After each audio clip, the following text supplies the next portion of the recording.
So Genevieve, was it fun coming back to a character that you've played over a 20-year period now? Yeah, and I think this version of this character and how Tony and his writing team have allowed story space and narrative for her, I feel like this is the version of her I always hoped I'd get to play.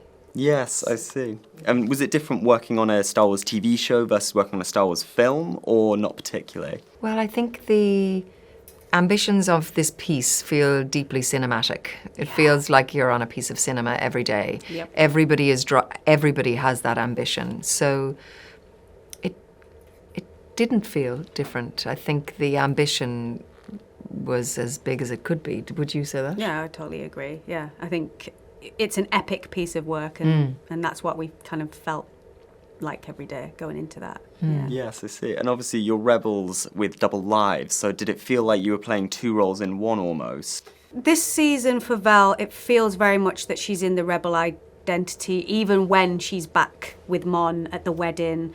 She doesn't want to be there. She's being supportive, you know. What that represents to her is prison, and the rebellion actually is more about freedom for her. And I think for Mon, that's the job. She has to maintain a double life. It is only by being an effective politician that she can be effective for the rebellion. So she must wear that mask and wear it well. And did either of you expect a Star Wars show to become as psychological and as sort of rich and complex as Andor?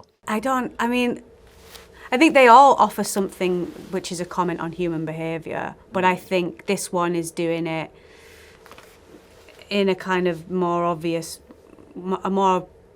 way, and it's resonating in a way that I think is the reason it's done so well is because it's resonated. I think this Andor is invested in relationship, invested in the murky realities of human behaviour and human relationship, and I think that crosses genres. I think it just happens to be in a Star Wars universe. Yes, that's it. And was there anything that you wanted to achieve with this series as actors that you felt you hadn't been able to achieve as much in Series 1? Was there anything you wanted to push further? Not for myself. I think I kind of knew, well, I didn't know where it was going, but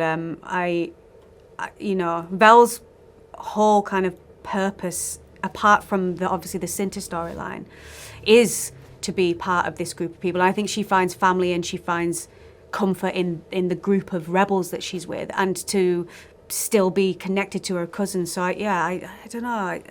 It kind of felt like the next step for my character. There was nothing that I felt like I needed to deal with more, you know. For me, it was everything where I wanted Mon to go. Yeah. She's not somebody who picks up a weapon. She's not somebody who gets to be in the field. So I wanted us to feel the importance and the impact that her voice could have. And Tony gave her a voice. And Faye, were you ever jealous at Genevieve for playing a character who spends a bit less time in filthy sewers? Not really, because I quite enjoyed that. I enjoyed the running about with the blaster and kind of being in those beautiful locations in Scotland. And, Jen's costumes are stunning. Like, she's definitely got... But then I think Vel's are too. Vel looks... if anything, I was jealous. I wanted to go run around with a blaster. And I bet Mon does too, you know. She could do that too. Yeah.